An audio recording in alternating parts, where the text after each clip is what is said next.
Game.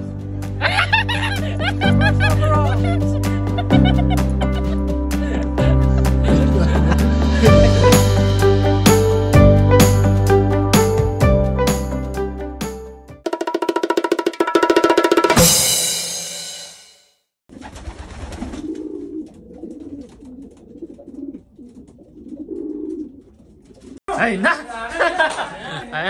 Ayun mga kalapatis, loading tayo ngayon, no? So samahan ni Bandrace mga kalapatis. Ito na yung mga ibon natin, 17 birds. Ayan sila. Kasama dyan yung mga ace bird natin syempre, para masubukan sila. 17. Sana makauwi sila. 500 kilometers Dalmeny Manny Bandrace, Calgary, Edmonton mga kalapatis. So samahan nyo today. Basket tayo. Let's go! Ayun, ayan na. Oh, ito yung laging tumatakbo.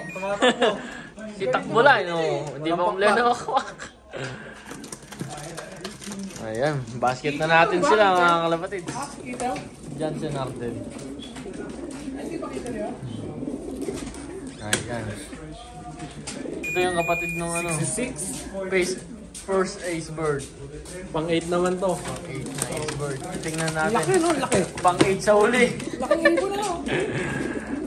Ayan. Money ba? Ayun. Oh, magpaalam ka na. Ano na yun, sir? Muli kayo. Nido. Oo, tigay daw. May pinipili. Huwag ka na mamili. Kunin mo na lahat. Oo, sasakay silang lahat. Ayun. Ito, laging uli. 55. Huwag ka na umuwi. Oo, kumpleto mo to. Yung kabila. Wait lang. Ayun si... Ayun o. Hindi ko na nasa lahat yan. No, first ace bird. Ayun o. Oo, yun o. Umuwi ka ha? 1-8. 1, 2, 3, 1, 8. Prinsesa. Nalaki yan, sir. Oh. Yan, money band. 1-6. 1, 2, 3, 1, 6. Nice. Yan. Fifth ace bird sa open. 45. Ano mga kalapatids? So yun nga, yung race, money band race, Dalmeny, 500 kilometers mga kalapatids. So sinakay na natin lahat sila. Rodano! Brian! Rodano in the house! Rodano! Bring your Rodano birds! Bring those champion birds! Eh may lalagay ganit ang kaparasa na yan. You're after prime lock! 7. Yup. Pala tapos eh!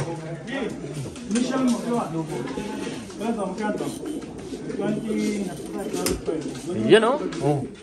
Yun yan. 47. 7. Fifth ace bird. Panto lang yan? Fifth. Pip? Pip sa...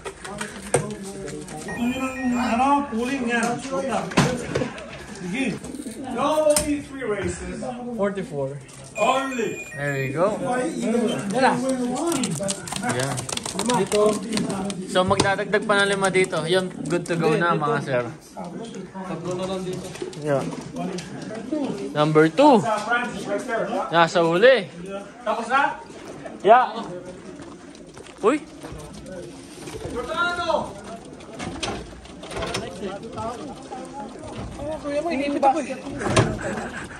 Uy, hindi nakalaki yata. Korea na po ya. Resgo. Bingo.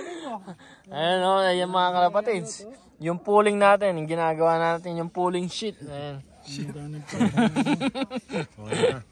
Ayan o. Oh. Sana manalo. May the best bird win. 215.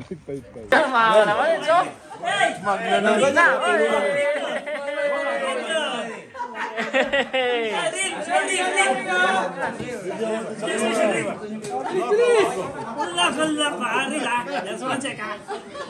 Video mo. Hey guys, nandito kami ngayon sa Northland. Last place namin ngayon, ha? This is my friend, ha? Look at my friend, he's pretty boy. Oh my God! Okay. Ito, nag-basket na si Boss Joven. Maybe. He's a good guy, right? And look at his wife. Look at that. Alright, say hi. Hi, hi. Okay, that's the one and only. What is my name? Abed? Abed. Labiano. Ako ba na ikay? Trabaho? Labiano. Motherfucker. Okay, thank you. Mga kalapatid, sabangan na sa 500 kilometers. Money band race, ayun, no? So habang nag-aabang tayo, naliguan natin itong mga stockbird natin. Ayun sila, oh. Naliligo. Ito naman yun, nasa breederan. Tapos race timer na. So abang-abang na tayo, baka may biglang dumating.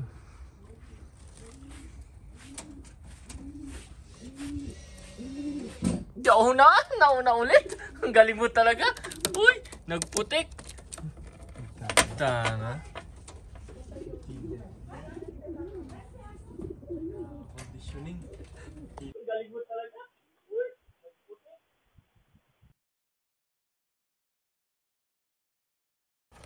Ay, damay kayo. Pangalapan si may dumating ngayon, no? Time check, 2:18. Galing 500 kilometers. Yan kapatid niya nita mo muna. Klak na.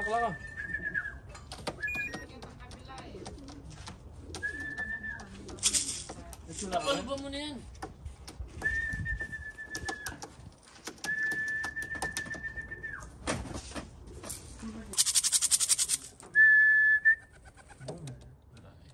Pasok na. Pasok na.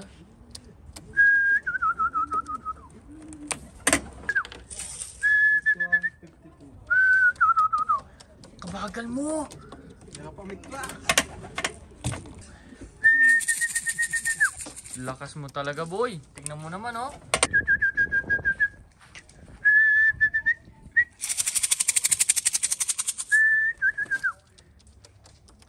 Yak pa mag-crack.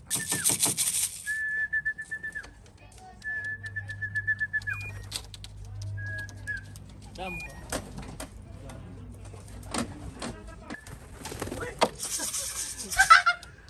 Landing board. Pasok na. Mga kalapay, so as of 3:30, ayan, no? Naka 11 na tayo na ibon. Ayan, oh my god. Sa ano to, 500 kilometers. Ayan. Yung iba kakadating pa lang, mga kalapatids. Ito, nasa mo yung kakadating pa lang. Ito, itong second ace bird, ayun, puro putik din yung paa. Kamukha ng kapares niya, si 12318. Ayun, no? Putik yung paa, mga kalapatids. Pero kahit ganon, first drop pa rin natin si Kittle 120. Ayan, no? Good job. Kung sana hindi nagputik, medyo mas maaga pa siyang dumating.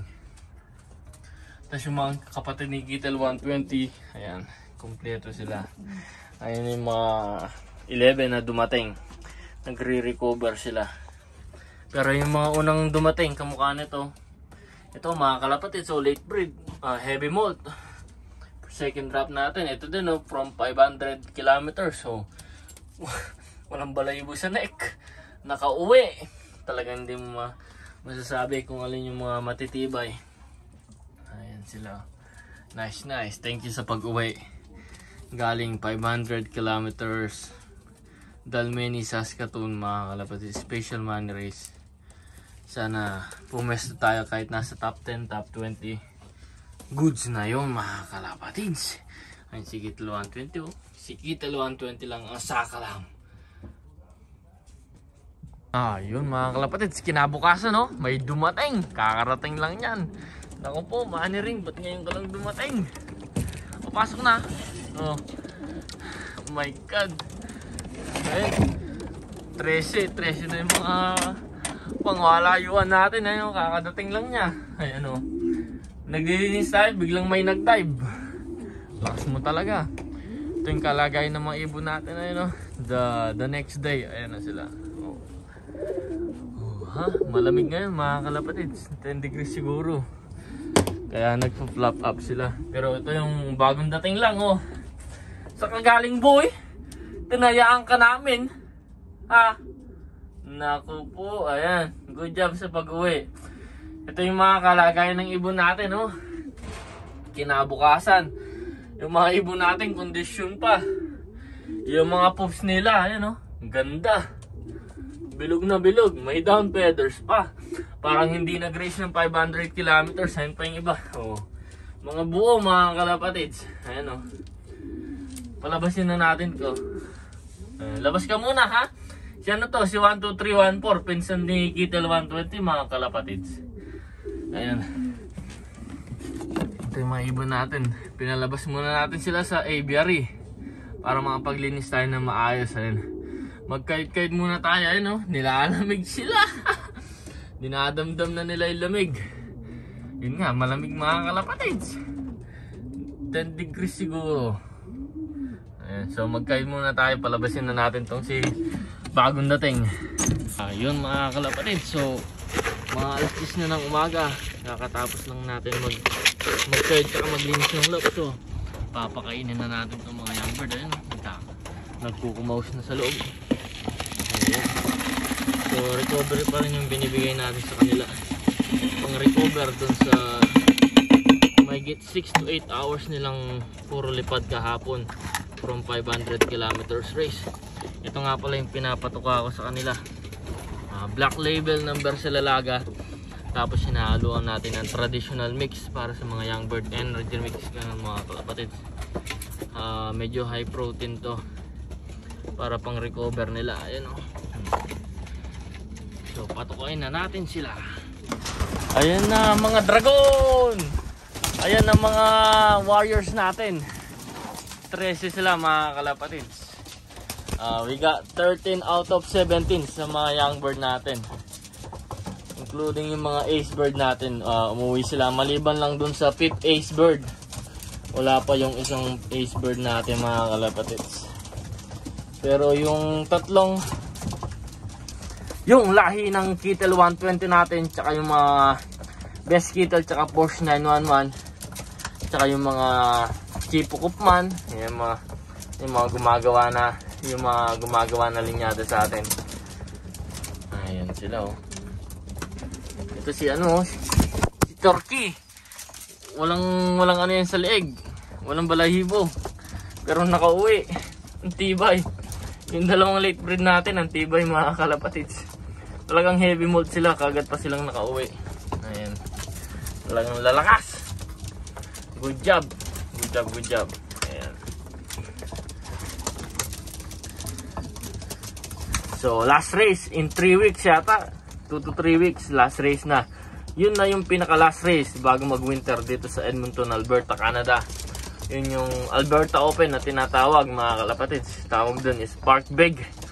So yung distansya nun sa loop natin is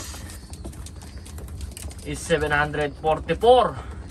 Layo na para sa mga young birds. 744 na land distance mga kalapatids. Ayun. Pero may advantage tayo dyan kasi yung mga ibon natin hindi na sila consider na young bird kasi pina-heavy mold natin sila. Ginamit natin yung darkening system para kagad silang mag-mature. So kung technically ano pa sila, young bird, pero pinadali natin yung pag-mature nila, kaya ayan, mga yearling na sila kung matatawag yearling, kung tama ako mga kalapatids. Kasi ayan, tingnan mo na naman yung pagmumukha nila. Mukha ba yung mga young bird? Ito si Kittel 120, mukha ba yung young bird? Ito mukhang young bird kasi heavy mold mga kalapatids. Ayan, no? Gusto nila yung patoka para makarecover kaagad sila.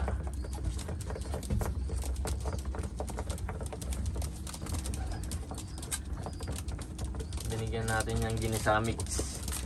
Tapos bukas pahinga pa rin sila, low fly. Baka mag low fly na tayo mga Tuesday or Wednesday na para talagang pahinga sila. Kasi yung rules ko, kada 2 oras na lipad is 1 araw na pahinga mga kalapatids. Sana may makauwi pa dun sa 4 na hinihintay natin. 4 ba? 6. 13, 14, 15, 16, 17. 4 na hinihintay natin. 4 pa sila. Ayun si Kitel 120. Oh. Pag uwi niya kahapon, mga after 3 hours, hinawakan natin siya. Buong buo pa rin yung katawan. Gumaan lang mga kalapatid. Same thing din dun sa kapatid niya. Ayan.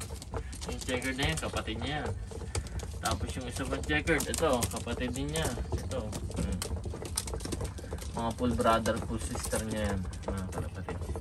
Yung nestmate niya, nakamanering din yun. Kaya lang nung nagte-training, nag-ranging sila ng 5 oras. Hindi siya nakabalik.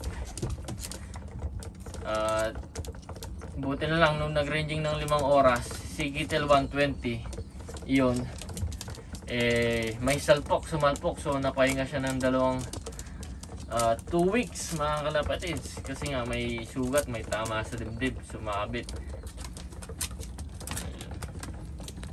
Mga bili natin, oh.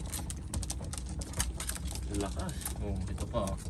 Ito yung second ace bird natin. Itong blue bar pied. Ayan.